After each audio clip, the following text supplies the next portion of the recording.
Okay, here's my second interview. Testing this out here, and this is Bambi. No one can see me, but I'm here with Omer Sheikh. He's the CEO and founder of Friction TV. Thanks, Omer, for joining us. Friction TV is an online platform where anyone can start their own debate. Sounds really cool. Tell us about the biggest debate on the site. What was it about, and how many people did it draw?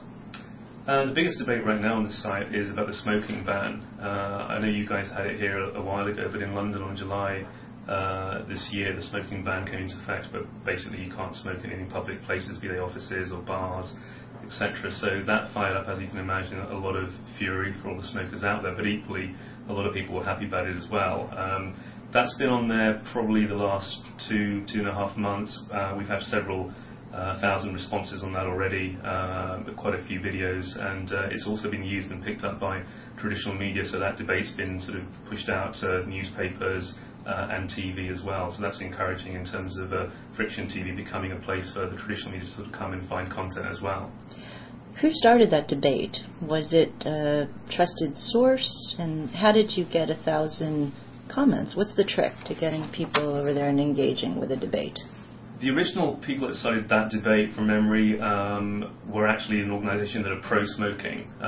So clearly, with all the noise that was going around, the government guidelines, reminders that smoking ban was about to come into effect, they were keen to sort of speak up and be heard and remind people that actually there's a fundamental freedom of speech in our society that says, well, you know, not everyone has to accept what the government tells them, and you should fight back and you should sort of be heard. So that's the original video that started the debate. As a result, the opposing organisation that is anti-smoking also came on board, and once both of them were there, the public really got sort of caught up in the whole thing. So it was as simple as 2 videos that were posted on the site that started it. Both those organisations marketed those respective videos through their own blogs, their emails, and also PR. So a combination of, I guess, a fair bit of traditional media again. Now, you mentioned traditional media.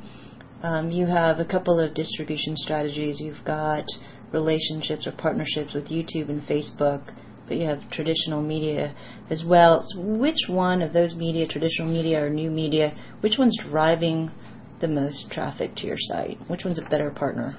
It really depends on how the partner uses us. So I wouldn't name just one particular one as being the best. Having said that, TV has been a significant driver for us, primarily because of the numbers. So we have a partnership in the UK with Channel 5 News. Their news is syndicated via Sky, which is part of News Corp. So we're heavily involved with those guys on a weekly basis, whereby they, in a very simple format, use comments from our site to act as complementary content around their news, very much positioning us as the source for views, opinion and debate. So quite regularly we're featured on their news bulletins on the TV, which clearly drives traffic in terms of us getting branding and exposure as well. But equally, we've got partnerships in place with newspapers and radio stations, and it just boils down to whichever ones push how we fit into that whole sort of spectrum the best, that drives the result. So I wouldn't say it's just kind of one in terms of being better than the other. So, but it's a clever partnership you have with, say, the radio station and the traditional media, whereby their reporters actually go onto your site and create a video that sparks debate. Yeah, I think it gives them some value, obviously, that they wouldn't do otherwise, but it gives them, in a certain case, an extended tenure of their brand and their show. So taking the radio station that we've recently signed up, LBC Radio in London, they effectively post a video. One of their radio disc jockeys posts up a video every Monday onto the site where he sparks a debate for that week. Now, his show is on air every morning throughout the week, but every Friday he then uses that as a spot called Friday Friction to go back to the site and say, okay, the comment I posted was XYZ, and this is what people sort of come back and said, and effectively that particular show, that presenter, that brand lives outside of those 2 hours that he's actually on the air throughout the week. So it's good for them, it's good for us, it drives content and traffic as well. Okay, so tell us about your metrics. You've been around since May. We've been around since May. We've pulled in just over 500,000 unique users in that time. We've had just over 2 million videos played. most of that traffic is around the UK and Europe, although we've had 100 countries visit our site, and what's interesting is without any real push in the States, 25% of all our traffic has actually been from the US. Great. How are you going to make money? Good question, and the one everyone wants to know. We've got a three-pronged strategy with monetizing the site. Yes, there is a bit of advertising. That's been there since day one, and again, what's been encouraging is we've had some major brands on, BBC, AOL, Vodafone, to name but three, have been on the site since the beginning. So that's part of our revenue, but only a small part. We also have, under the advertising umbrella, sponsorships. A number of brands have come to us and they wanted to brand particular debates and put those out there.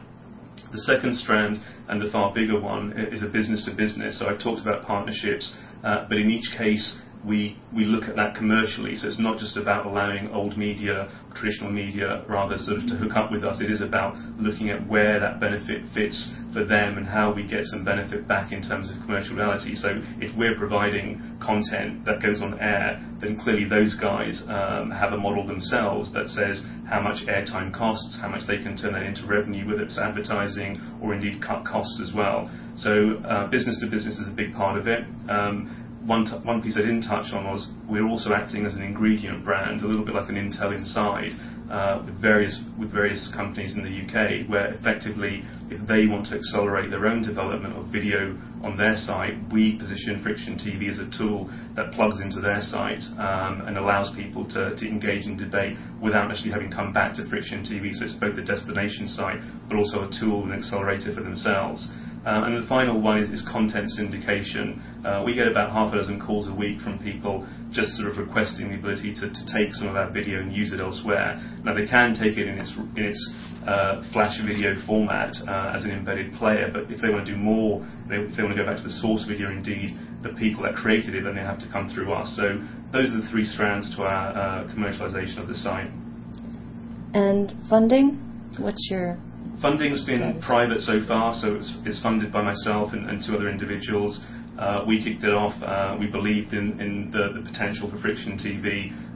We felt that there was a need in the world for a genuine, open, independent, unbiased platform for free speech and debate. So far we've done it ourselves, but we're at the stage where we're accelerating, we're growing, we're coming to the US. Despite the traffic already being here, we want to open up formal offices both on the West Coast and East Coast. So we're having conversations right now with like-minded people that think we're doing a good thing and want to get involved.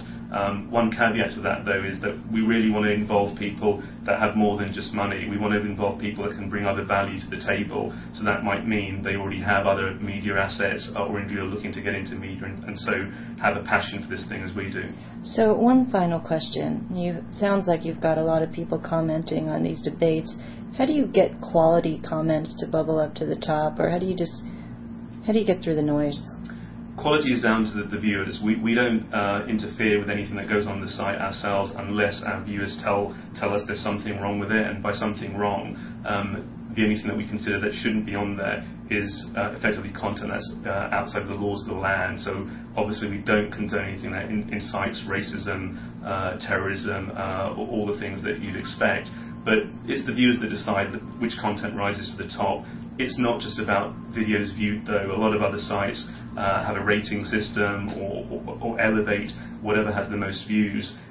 In our case, our algorithm looks at both what's been the most viewed, but also which are the healthiest debates. And by healthiest debates, I mean which ones have the maximum ping pong in terms of genuine people from both sides expressing their views and making it more interesting from a quality point of view. Cool. I'm sorry, final question. You said you were raising funds. How much are you raising, or are you looking to raise? We don't have a specific number that we're looking to raise, but we're certainly having conversations, as I said, with like-minded people. So happy to hear from anyone that wants to get in touch. Your favorite debate, or if you want to start a debate right now. What? My favorite debate on the site. My favorite debate is the one about whether dogs should wear clothes or not. My second favorite debate is a lot of people in this. Only if it's Burberry. Oh, that's true. I guess it depends where you are. My favourite debate to start up now, actually, from the conversations I've had in the last week or so, is the US audience up for debating on the site? And my answer is yes, but I guess the proof's in the pudding. So if you're out there in the US, come on board and show us that you know how to debate. Thanks, Omer. Thank you.